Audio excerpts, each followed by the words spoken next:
O Brasil Paralelo veio para ficar. O Congresso Brasil Paralelo já é o maior congresso online da história do país. É inexplicável a sensação de estar fazendo parte disso. A gente realmente não imaginava onde isso ia chegar, nem se a gente ia poder continuar atuando no ano de 2017. Muito obrigado a todos vocês que acreditaram em nós e estão fazendo parte disso. O nosso país agradece. Agora vem um dos episódios mais esperados de todos. Esse capítulo vai te mostrar a raiz do problema, como isso se desenvolveu e como chegamos até aqui. Por isso preste muita atenção nesse episódio. Ele traz um significado imensurável e é fundamental para a compreensão do mundo. Se você ainda não adquiriu as mais de 120 horas de conteúdo em alta qualidade, agora é o momento certo. Restam poucas vagas no primeiro lote. Em seguida o lote vai aumentar. Então aproveite essa oportunidade. Fique agora com o terceiro capítulo do Congresso Brasil Paralelo e até breve.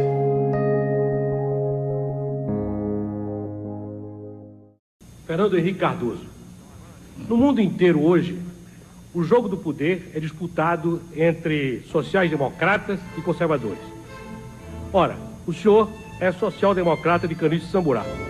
E seus adversários elegeram como seu calcanhar de Aquiles, para atacá-lo, sua aliança eleitoral com os conservadores do PFL e do PTB. Qual é, finalmente, de uma vez por todas, a sua resposta? É verdade. Eu sou social-democrata. Pertenço a um partido social-democrata. E eu também sou.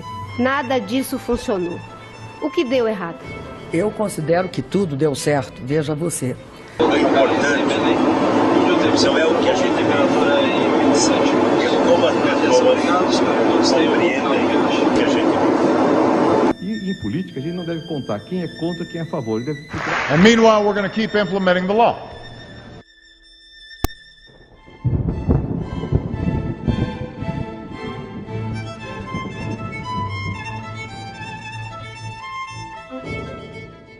E quais foram as ideias que tanto mudaram o mundo no século XX? Que ideias nos trouxeram até aqui?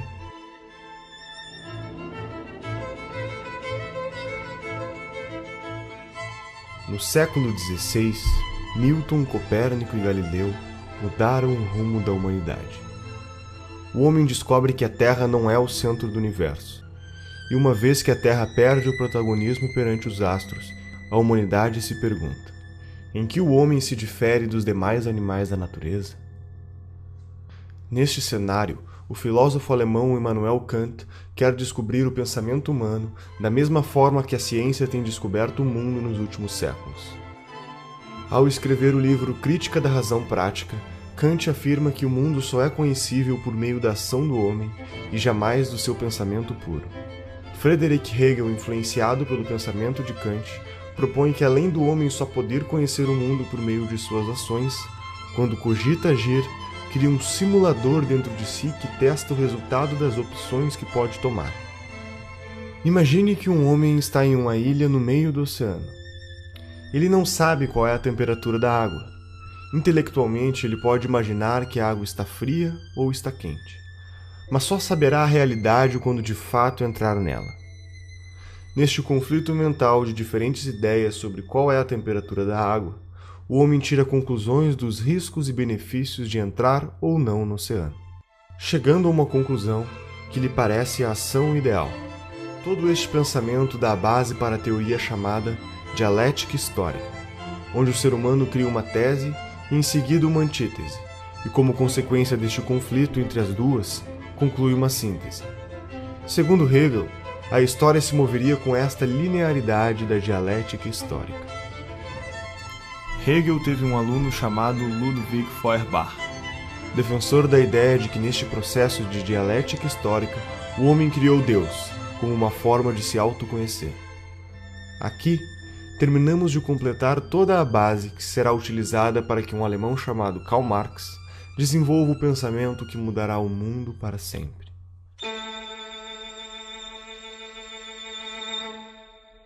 Karl Marx estudou Hegel por 10 anos, tempo suficiente para se convencer da dialética histórica e consagrar o sentido da criação de Deus proposto por Feuerbach.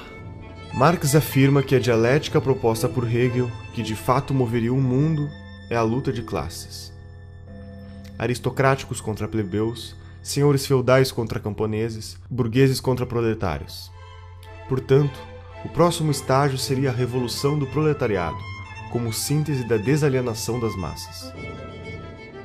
O trabalho de Karl Marx alcançou os ouvidos de um senhor chamado Moses Hess, que o apresentou para Friedrich Engels para que juntos publicassem um manifesto comunista, alertando os proletários de que eles deveriam se rebelar e protagonizar uma revolução que iria destruir o que Marx tinha dado o nome de capitalismo, com o objetivo de chegar na utopia do ápice da humanidade. Marx e Engels fundaram diversos movimentos comunistas nacionais e internacionais, que serviam para cooptar operários, formar sindicatos e organizar greves por meio da propagação da consciência revolucionária.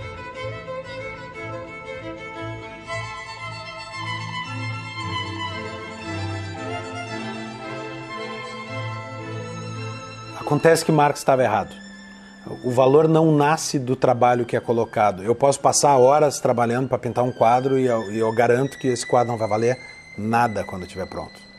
O trabalho é um dos elementos, mas quem atribui valor é o ser humano que está comprando algo.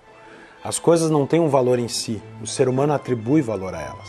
Um copo d'água tem um determinado valor em Porto Alegre ou em São Paulo e tem outro valor no deserto do Saara, porque nós atribuímos um valor diferente para as coisas. A teoria do valor trabalho está errada e ela foi desmentida pelos austríacos. Começou na escola austríaca com Karl Menger a demonstração de que essa ideia de valor trabalho é economicamente falsa. E sendo economicamente falsa, todo o resto do marxismo que está sustentado nessa ideia deveria ter caído por terra. E por que é que não caiu por terra? Porque aos marxistas, talvez não a Marx, mas aos marxistas, pouco interessa a verdade científica do que disse Marx. Interessa mais a teoria da revolução, que derivou de um erro. Agora o pessoal pensa que o movimento comunista se define por uma ideologia. Eu digo que vocês estão loucos. Nasceram ontem, não estudaram nada, absolutamente nada. O movimento comunista já trocou de ideologia 1 bilhão de vezes. Se você ver, Karl Marx começa dizendo que o movimento socialista é a expressão do interesse objetivo do proletariado. Passados 100 e poucos anos, o teórico novo do movimento comunista, Ernest Laclau, diz o seguinte: a propaganda do partido cria a classe social que ele em seguida vai representar. Eu digo, é teoria inversa, mas ela continua com o mesmo nome, continua sendo marxismo. Isto é próprio do pensamento dialético, converter-se no seu contrário quantas vezes for necessário. O comunismo não é uma ideologia de maneira alguma, o comunismo é uma cultura. É quando suas ideias florescem entre os jovens russos e o que parecia apenas uma ideologia transforma-se no que será o maior genocídio da história da existência humana. Vladimir Lenin tinha 17 anos quando seu irmão tenta explodir a carroça do czar russo, Alexandre III, como forma de protesto de um grupo terrorista do qual ele fazia parte. Seu irmão falha e é condenado à morte. A partir deste momento, Lenin intensifica sua vida política por meio dos estudos de direito até que conhece a obra de Marx e Engels, nos livros Manifesto Comunista e O Capital. Lenin foi se tornando cada vez mais radical e, nos meados da Primeira Guerra Mundial, entende que é a oportunidade perfeita para antecipar a Revolução Proletária por meio da revolta armada. Em outubro de 1917, Lenin cria o primeiro país comunista da história.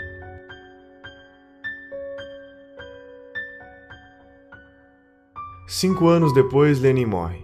E aquele que era para ser seu sucessor natural, Leon Trotsky, por defender que o comunismo deveria ser aplicado no mundo inteiro, sofre um golpe de Joseph Stalin, o homem que via ganhando poder dentro do partido, com a ideia de focar seus esforços na Rússia. Stalin só desocupará o governo depois de 30 anos, deixando para trás mais de 20 milhões de pessoas mortas.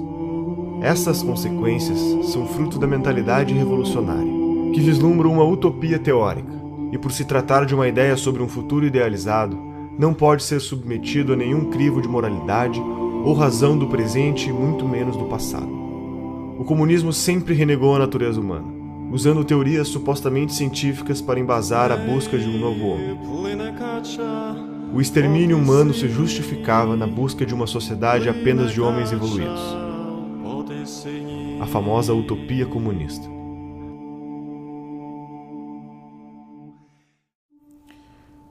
O nível de psicopatia de Stalin pode ser medido pelo que ele fez com a Ucrânia, né? Entre 32 e 33, o país que fazia parte, então, né, da União Soviética foi cercado. A produção de soja, a produção agrícola do país foi exportada e ele simplesmente matou de fome 6 milhões de ucranianos, num episódio conhecido na história como Holodomor, né, que foi negado por muito tempo, mas hoje é uma verdade inquestionável. Né? Imagine o grau de psicopatia para você matar 1/3 de um país de fome, né, só para manter o controle sobre esse país. Alguns marxistas, à parte da União Soviética, observaram os acontecimentos e acusaram Stalin de não estar realizando a ditadura do proletariado que fora prometida, mas apenas uma ditadura do Estado cruel e sanguinária. Em nenhum lugar do mundo aconteceu a revolta do proletariado. A revolta do proletariado é uma fantasia. A União Soviética não tinha proletariado quando se deu a Revolução de 17. A Revolução de 17 aconteceu por uma elite intelectualizada que era tudo menos classe trabalhadora. As informações que chegavam era de que, eles abriram mão da liberdade, mas eles têm acesso a tudo. E quando a União Soviética caiu de podre, não teve uma invasão, não teve tsunami, não teve terremoto, porque o socialismo, ele captura as consciências, e aquelas que ele não consegue capturar, ele esmaga, ele mata. E a grande massa, né, não tinha acesso a nada. O cara levava 10 anos juntando dinheiro. Se daqui a pouco um vizinho delatasse que você, porventura, estaria conspirando contra o regime, o sujeito sumia da noite para o dia e as crianças eram levadas para um orfanato. Ele é, na verdade, um sistema opressor. O socialismo, o comunismo é um sistema arcaico, violento, assassino, né?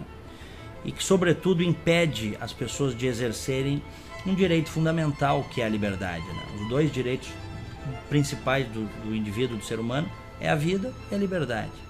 O socialismo, o comunismo suprime isso.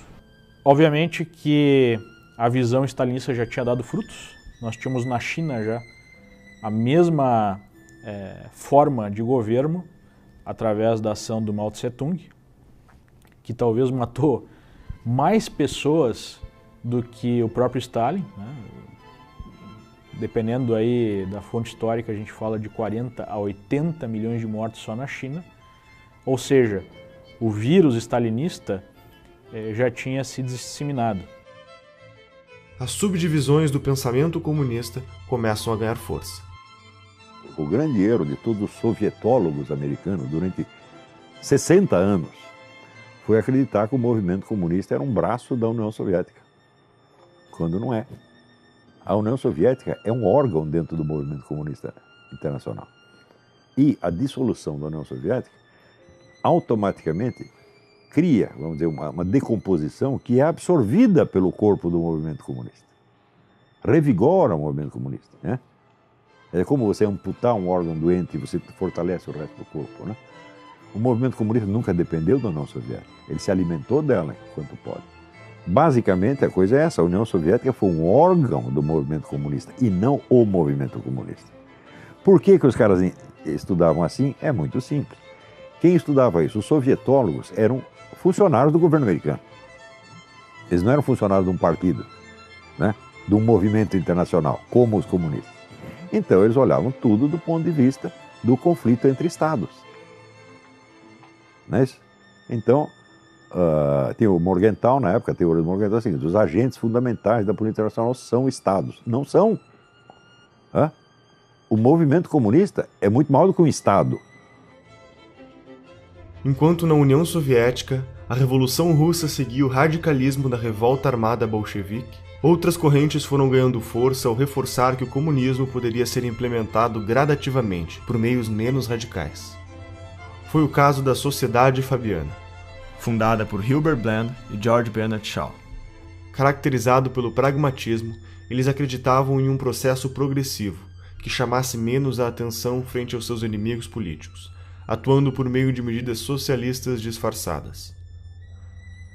O socialismo fabiano percebe imenso valor em realizar reformas sindicais que teriam o objetivo de acostumar os cidadãos a ver o Estado como a ferramenta para curar todos os seus problemas. A igualdade idealizada se daria pelo governo, defendendo a saúde pública, o ensino gratuito e os princípios da justiça social, medidas que seriam pagas pela taxação progressiva do Estado sobre a sociedade.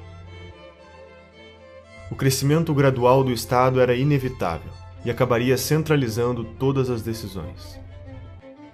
Enquanto isso, na Alemanha, Karl Kautsky e Eduard Bernstein criam o Partido Socialista Alemão, entendendo que a social-democracia era o melhor meio para o comunismo. A social-democracia aponta a ação política como sendo mais eficiente do que a ação econômica, propondo assim a sobrevivência de um capitalismo debilitado. Como consequência, o Estado seria o agente da suposta transformação e libertação dos trabalhadores submissos a proprietários dos meios de produção, adicionando outras causas ao conceito de liberdade estabelecido na época: a liberdade de não ser discriminado e de não ser vítima de desigualdade econômica ou sociocultural. Enquanto isso, na Itália, um menino que vinha de família pobre e teve sua visão de mundo moldada por suas dificuldades financeiras, tornou-se jornalista e publicou suas teorias políticas em jornais de esquerda, tornando-se um dos líderes do Partido Comunista Italiano. Seu nome era Antonio Gramsci, e com 31 anos de idade, acaba sendo preso e condenado a 20 anos de prisão pela política italiana do regime Mussolini. Na cadeia escreve os 32 cadernos do cárcere, e estas reflexões iriam ecoar no mundo ao descrever como o Estado usa as instituições culturais para conservar o poder. Dentre as várias formas de processo transformador da sociedade em socialismo, a teoria do Gramsci é talvez a que melhor se aplica ao que tem acontecido no mundo e no Brasil. Porque o socialismo, o comunismo, o marxismo perdeu em tudo. Ele só não perdeu na cultura, né? Na cultura, ele é hegemonicamente vitorioso. E o Antônio Gramsci ensinava o seguinte: nós temos que tomar o poder mediante infiltração, ocupação de espaço, revolução cultural. Então, infiltrando aqui, infiltrando ali, ocupando espaço, eles ocuparam o Estado inteiro e eles viraram o estamento burocrático. Porque ele criou metodologias para que o socialismo, o comunismo predomine culturalmente na sociedade e não por meio das armas, da força. E há décadas tem grupos que tentam fazer isso no Brasil, implantar isso no Brasil. Aproveitando que nós historicamente temos uma cultura relativista, isso no Brasil é uma coisa histórica, nós não temos instituições fortes, né, saudáveis. Então, quer dizer, o caldo de cultura, quer dizer, é o caldo, né, perfeito para o surgimento de ideologias totalitárias. E elas vêm vindo. E elas chegaram lá, essa ideologia totalitária chegou no Brasil.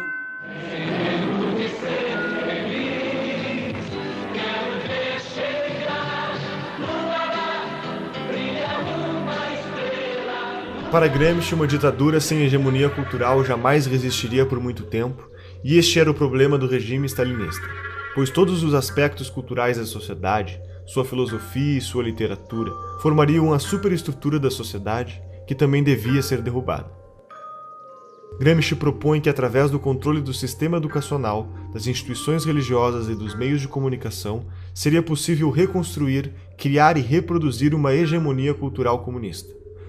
Paulo Freire, o patrono da educação brasileira, foi um dos discípulos do pensamento gramsciano. Que existe uma tendência natural ao mundo acadêmico e produção de ideias a abraçar a causa socialista, né? Porque é um mundo em que você pode falar o que quiser. Estou falando principalmente no mundo das ciências humanas, que é onde está essa produção. Você pode falar o que quiser, porque um aluno de ciências humanas dificilmente vai quebrar uma empresa, porque ele não vai abrir uma empresa. Dificilmente ele vai derrubar um avião, porque ele não vai pilotar avião, certo? Portanto, você pode inventar como o mundo é, inventar como seres humanos são, propor uma solução que você tem na cabeça, dizer como todo mundo devia agir, porque os alunos vão sair dali, vão beber, vão transar, e se eles forem trabalhar depois, eles vão arrumar emprego como professores, então eles vão poder repetir a mesma história, ou eles vão, na realidade, basicamente gerar gasto em algum órgão do governo. O Gramsci é o cara que vai desenvolver a ideia de que o partido é a única instituição dentro daquilo que a gente chama de democracia modernamente, muito erroneamente, por sinal, é a única instituição que ela consegue aumentar o próprio poder. O judiciário não consegue, sei lá, você sendo chefe do executivo, geralmente você não consegue, você precisa fazer isso tudo de dentro de um partido, você não faz aquilo ali sozinho, você precisa da estrutura partidária para isso. Mesmo que você ganhe mais eleições, por exemplo, você tem aqui seus cupinchas dentro do legislativo, se cada um é de um partido, vocês podem se entender ali intelectualmente, mas vocês não conseguem aumentar o poder de vocês, a não ser no próprio partido. Então o Gramsci fala assim, não quero mais essa revolução, revolução tá brega, revolução não pega mais. Então é uma confusão que muita gente faz, né? Ser revolucionário e ser gramscista, não, uma coisa ou outra, são linhas opostas. O Gramsci vai lá e fala assim, olha, não tem mais revolução, isso aí não pega mais, vamos criar a revolução de dentro de um partido. Então você vai transformando tudo, Igreja Católica, mídia, sei lá mais o que, em órgãos do partido. Para isso funcionar, a primeira coisa que precisa ficar clara, isso é uma coisa que também confunde todo mundo, é que essas pessoas não têm que ser necessariamente filiadas a um partido.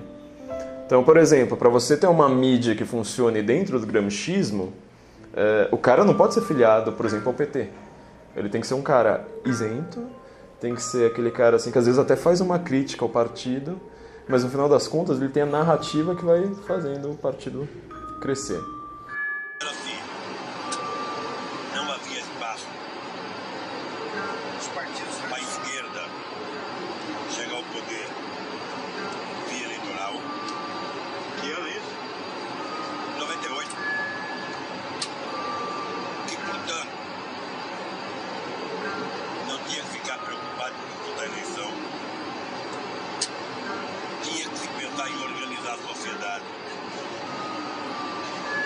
Dali 20 ou 30 anos, a gente iria ter 30% da sociedade já socialista, e aí sim a gente poderia disputar o poder e ganhar.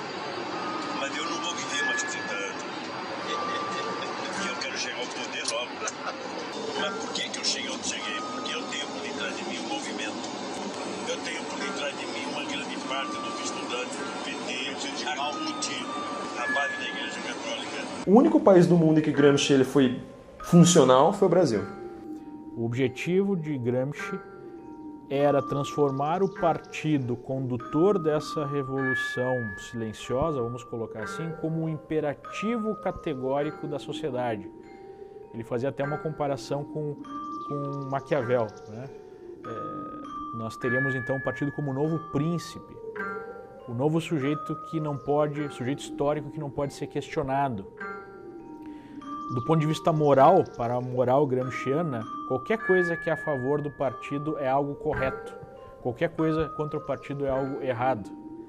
E nós vemos isso lá no Brasil durante a defesa, né, dos sujeitos, dos petistas que saquearam o país. Não, eu não fiz isso para enriquecer pessoalmente. Mentira, muitos fizeram para enriquecer pessoalmente. Mas o ponto é, eu fiz isso para defender o partido, eu fiz isso para defender a revolução, então eu não posso ser questionado. Em paralelo, Felix Wilh, um alemão que também estava preocupado com os rumos da Revolução Russa, decide criar uma série de congressos, reunindo pensadores marxistas para acelerar o processo de revolução. Entre eles estava Karl Korsch, um teórico contemporâneo de Gramsci que apresenta a tese de que o Estado é sim estruturado pela economia, mas essa economia tem como base uma outra estrutura invisível, a cultura estabelecedora dos valores que são passados de geração em geração. Entusiasmado com as apresentações de Korsch, Felix fundou o Instituto de Pesquisas Sociológicas de Frankfurt, instituto que ao longo dos anos seria apelidado de Escola de Frankfurt. O sucessor de Félix na escola de Frankfurt foi um sujeito chamado Max Horkheimer. E assim como Gramsci acreditava em uma nova hegemonia cultural e na destruição da estrutura dos valores que se perpetuavam por meio da autoridade da igreja, da família e da escola. Segundo a escola de Frankfurt, os pais ensinam aos filhos o que é certo e errado por meio do castigo e educam através do exemplo da família. A igreja estabelece os dogmas morais que condicionam a ação do homem e a escola condiciona o comportamento por meio do ensino. Para a escola de Frankfurt, se tratava de um ciclo vicioso que deveria ser atacado e destruído.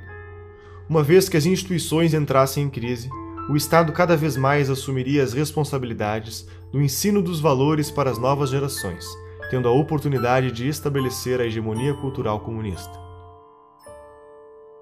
Dando continuidade ao movimento, Horkheimer, Theodor Adorno e Jürgen Habermas, junto com outros pensadores, vão fundar a teoria crítica. A teoria crítica busca a síntese entre o pensamento de Marx e das ideias de Freud, o fundador da psicanálise. A ideia na prática era simples. Se criticarmos tudo o que existe, o processo de dialética histórica trazida por Hegel será acelerado, e, consequentemente, a utopia comunista irá chegar mais rápido. Passa a ser prática comum das instituições de produção teórica adotar a crítica sobre todos os aspectos da sociedade até a sua exaustão, para então derrubá-los. A escola de Frankfurt cunhou o termo indústria cultural. Segundo eles, a indústria cultural nada mais é do que a cultura que serve aos interesses dos opressores, dos donos do capital, da burguesia em geral. E essa indústria cultural precisaria ser combatida através da teoria crítica. Então a cultura burguesa, ela teria como objetivo anestesiar, digamos assim, as classes proletárias. E a teoria crítica seria uma forma de questionar essa indústria cultural através da educação, através da arte, né? Enfim, livros, filmes. E através dessa teoria crítica nós teríamos uma conscientização maior das classes oprimidas, segundo eles, para fazer a revolução. Isso vai servir como matéria-prima para que na França o filósofo Jacques Derrida crie o desconstrucionismo, que é o método de retirar o significado de um texto para colocar um novo significado pretendido. Este método é aplicado não só em textos, mas também na retórica política e ideológica em geral. Por exemplo, a análise desconstrucionista da Bíblia pode levar a entender que se trata de um livro dedicado à superioridade de uma raça e de um sexo sobre outro sexo, ou a análise desconstrucionista da obra de Shakespeare pode concluir que se tratam de obras misóginas que defendem a opressão da mulher. Para o marxista cultural, a análise histórica resume-se apenas à relação de poder entre os grupos sociais. O desconstrucionismo é a chave do que chamamos de politicamente correto, porque é através dele que surge o relativismo moral, que reinterpreta toda e qualquer relação social, valor ou tradição cultural de acordo com as necessidades das causas políticas do momento. Um membro importante da escola de Frankfurt foi Herbert Marcuse. Foi um membro do Partido Social Democrata Alemão e desenvolveu trabalhos nos Estados Unidos. Em seu livro O Homem Unidimensional, Marcuse afirma que a sociedade industrial chegou a um ponto onde o proletariado, classe responsável pelo movimento da história, deixa de ser agente transformador da sociedade, porque os avanços do capitalismo tornam a vida destes grupos tão confortáveis que suas vontades revolucionárias teriam acabado. Então, para dar continuidade à teoria de Marx, detecta que o grupo revolucionário ou a nova massa de manobra eram as pessoas à margem da sociedade, assassinos, estupradores, ladrões, sequestradores e etc. Marcuse defendeu também que a masculinidade e a feminilidade não eram diferenças sexuais essenciais da natureza humana, mas sim apenas meras construções sociais, impostas pelo que seria a primeira divisão do trabalho da história da humanidade, a família. Também defendeu que a libertinagem sexual seria uma reação à repressão social política. Marcuse, por meio do pensamento e de sua influência, impulsionava o relativismo moral no mundo inteiro. O politicamente correto é aceito de braços abertos pela opinião pública, basicamente por 3 motivos. A primeira razão é que as teorias econômicas de Marx são complicadas de entender, enquanto o tipo de raciocínio do politicamente correto, por meio dos chavões de frases de efeito, aliado à fantasia de um mundo ideal e sem defeitos, é muito mais atraente para o cidadão comum. A segunda razão é porque o politicamente correto pratica a teoria crítica destrutiva até a exaustão, e sabemos que a adesão desse tipo de mentalidade revolucionária, principalmente por parte dos jovens, é enorme. A terceira razão é que o marxismo falhou com o sistema social e econômico em todo o mundo. Restava para sua sobrevivência a guerrilha cultural. Todo esse movimento ganhará mais força nos Estados Unidos quando David Horowitz, um adolescente de 17 anos, filho de pais comunistas, assiste em 1956 o sucessor de Stalin assumir o governo da União Soviética. Neste momento começam a aparecer diversas denúncias contra Stalin ao tornar públicos os documentos secretos que comprovam a variedade de crimes cometidos, as traições, os campos de trabalho forçado e o genocídio. O mundo ocidental entra em choque, e neste momento David Horowitz se desfilia do Partido Comunista e funda, junto a Marcuse e outros pensadores, a New Left. A New Left é um movimento que tinha como objetivo ser a esquerda purificada, muito mais atraente e progressista, suavizando a forma de comunicar suas intenções por meio do desconstrucionismo e reformando sua maneira de agir com base nas origens do marxismo, escondendo todos os genocídios cometidos na busca pela utopia comunista.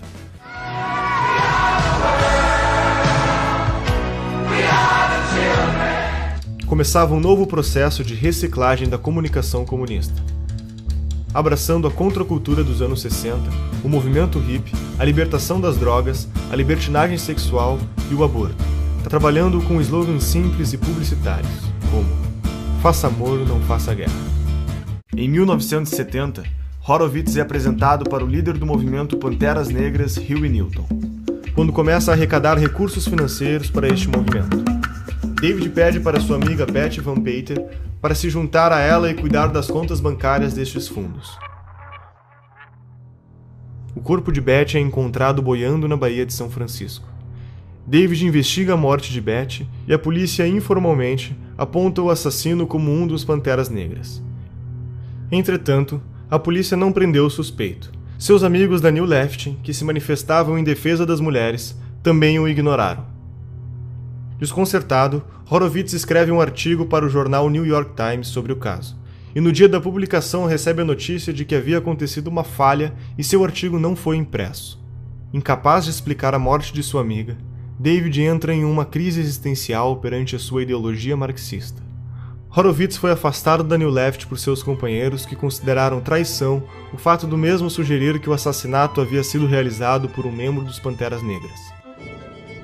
Uma década depois, após este fato, David volta a escrever e denuncia como funciona o sistema de guerra política em que participou e ajudou a criar, tornando-se um defensor declarado do conservadorismo.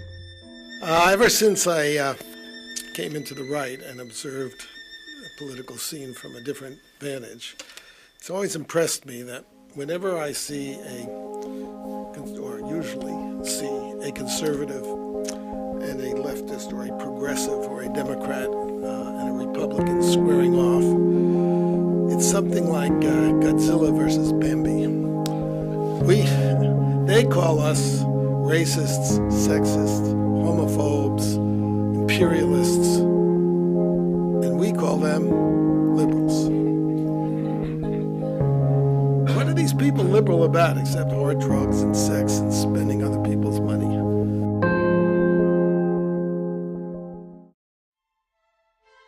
Em meados dos anos 80, Saul Alinsky pega os princípios da guerra política escritos por Horowitz e faz uma série de sofisticações metodológicas na estratégia comunista. Na década de 30, Alinsky foi apresentado para Al Capone durante a Lei Seca. Este se aproxima de Frank Nietzsche, que ensina para o Alinsky como funciona a máfia, aprendendo a importância vital de ser discreto e agir nos bastidores. Como consequência, Saul entende que para destruir o sistema é preciso agir silenciosamente, gradativamente e por dentro do próprio sistema. I'm saying that people do not get power except when they take it, or when they're strong enough so that the other side gives it up. Em seu livro Regras para Radicais, faz uma dedicatória para Lúcifer, lhe dando crédito como o primeiro revolucionário da história. As 3 premissas básicas de sua teoria são: a primeira regra é a desinformação. Na estratégia política, não se pode contar ao povo os objetivos finais, pois esses podem se assustar e não apoiar a causa. É preciso que se conte apenas o necessário para ser ajudado. A segunda regra é o niilismo político. Tudo vale para que aconteça a revolução. Não existem valores nem regras, e a corrupção faz parte do objetivo. Roubar para o partido é a obrigação número 1 do comunista. Eles nunca vão esquecer isso aí. Todos os partidos comunistas do mundo viveram do roubo, da chantagem, da corrupção. Todos. Como é que Stalin subiu na hierarquia do partido? Assaltando o trem. A terceira regra fundamental é a destruição do oponente. Em um debate, não devemos vencer o argumento do oponente, e sim aniquilá-lo da vida pública. Alinsky defende a ideia de organização das massas como o fundamento metodológico da revolução. Segundo sua proposta, a mudança vem do poder, e o poder vem da organização. Para agir, as pessoas precisam se juntar. Uma igreja junta pessoas pelo interesse comum na fé, uma empresa pelo interesse comum econômico. E por isso, Saul Alinsky acreditava que fundar organizações para acelerar a revolução era brecha no capitalismo, por jogar na mesma lógica da descentralização dos interesses em comum. Durante sua vida, honrou seu posicionamento ideológico ao fundar 44 ONGs. Muitas delas formaram outros formadores de ONGs, e assim o número foi se multiplicando intensamente. Essas organizações reuniram pessoas interessadas em solucionar certos problemas.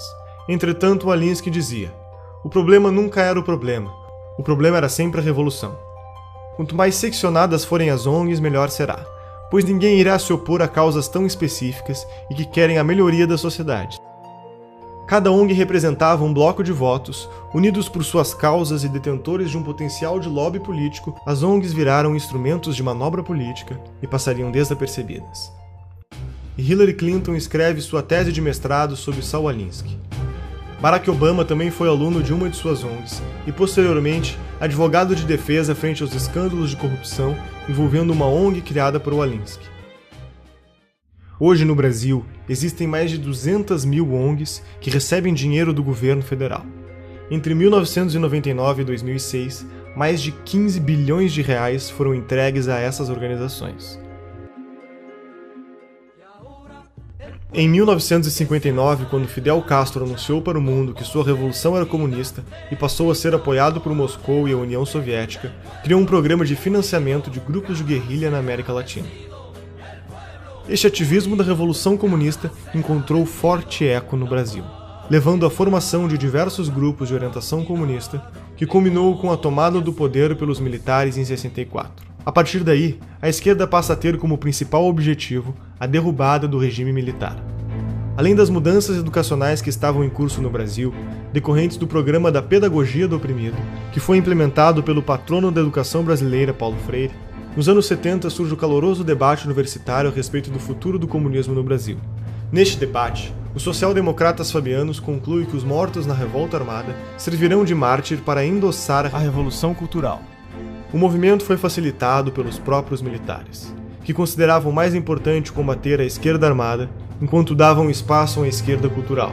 Então, quer dizer, o governo militar não entendia nada do que estava se passando. O que os comunistas estavam fazendo, eles estavam perseguindo os comunistas lá no meio do mato e os comunistas tomando as escolas. Você vê, dois sinais de estupidez do governo militar. Primeiro, criou a sindicalização obrigatória dos jornalistas. Quem fez a campanha sindical? O Partido Comunista. Como é que eu sei? Eu estava lá e eu ajudei. Então o partido sindicalizou todo mundo e já fichou todo mundo. Então, ao fim da campanha de sindicalização, o partido tinha, vamos dizer, o cadastro total dos jornalistas do país, sabendo quais poderiam ser colaboradores, quais não, etc, etc. Nos anos seguintes, em todos os sindicatos de jornalistas do país, quem mandava? O Partido Comunista. Frequentemente apresentando duas chapas. Temos eleição, campanha eleitoral, se as duas chapas eram comunistas. Segundo erro, a tal da educação moral e cívica. Porque eles não queriam fazer um negócio anticomunista, então eles falaram, não vamos falar contra ninguém, nós vamos fazer uma propaganda positiva, o patriotismo. Então lançaram a educação moral e cívica, tornando obrigatória em todas as escolas. Quem ocupou as cátedras de educação moral e cívica? Os comunistas. Os excessos da repressão do regime militar, em meados da década de 70, em conjunto com o esgotamento de seu modelo econômico no início da década de 80, levaram a um longo movimento de redemocratização, culminando com a eleição de Tancredo Neves em 1985, que morreu antes de ocupar o cargo, assumindo seu vice, José Sarney. A Constituição de 88 marca a forte influência do socialismo no meio político e cultural brasileiro. Os militares realmente decidiram ceder tudo. Eles não sabiam mais o que fazer. Nem dava para saber. Depois de você ficar no poder 20 anos, tendo um Congresso que está lá só para carimbar os seus decretos, ou seja, você matou a política. Segundo, eles mataram toda a liderança direitista. Acabaram com a direita ideológica. Por quê? Porque eles tinham a mentalidade tecnocrática. Ainda a herança do positivismo. Você sabe que Augusto Comte era contra a política. Ele achava que as questões têm que ser resolvidas por técnicos e cientistas, sem, vamos dizer, o debate ideológico. E os milicos acreditavam nisso, porque eram positivistas desde o tempo do Império. Sobrou essa mentalidade positivista na cabeça de pessoas que nem sabem quem é Augusto Comte. Você pega todos esses generais, quantos leram Augusto Comte? Nenhum, mas sobrou. Isso, né? Com essa mentalidade tecnocrática positivista, eles achavam que tinha que reprimir toda a atividade política e transformaram os políticos em simples office boys.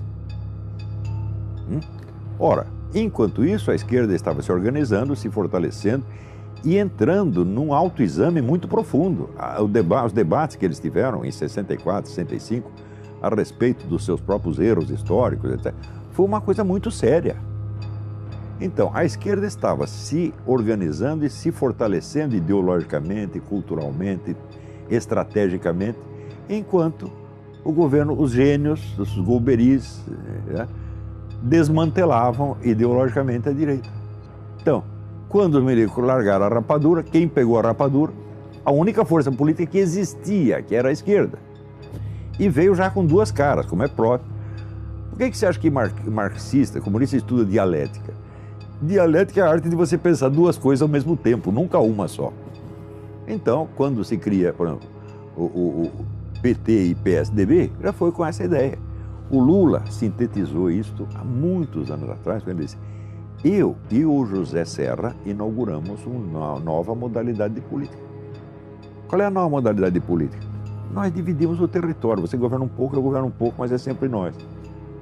E isso está em vigor até hoje. Quem foi o grande vencedor das últimas eleições? O PT caiu, quem subiu? PSDB. Ou seja, ainda continuamos, a velha divisão de território continua em vigor. Em 1990, na América Latina, o petista e líder sindical Luiz Inácio Lula da Silva e o ditador Fidel Castro fundam o Foro de São Paulo, uma organização que reúne todos os governantes comunistas do continente da América Latina. Com mais de uma centena de partidos e várias organizações criminosas ligadas ao narcotráfico, como as Farc e o MIR chileno, no decorrer de suas reuniões feitas ao longo de 26 anos de existência, estratégias e planos de ação para expandir a revolução. O Foro de São Paulo é a organização que articula a estratégia internacional socialista. Em 1994, o Partido Social Democrata Brasileiro elege Fernando Henrique Cardoso como presidente, que começará um amplo programa de incentivo às políticas estatais. O processo fabiano se deu com sucesso ao longo dos 8 anos do governo FHC que precederam a era lulopetista e o governo Dilma. O Brasil estava a caminho da utopia. Estaríamos rumo a uma revolução que nos foi contada aos poucos? Seriam todos os partidos brasileiros ideologicamente idênticos e metodologicamente diferentes? Você reconhece este Brasil?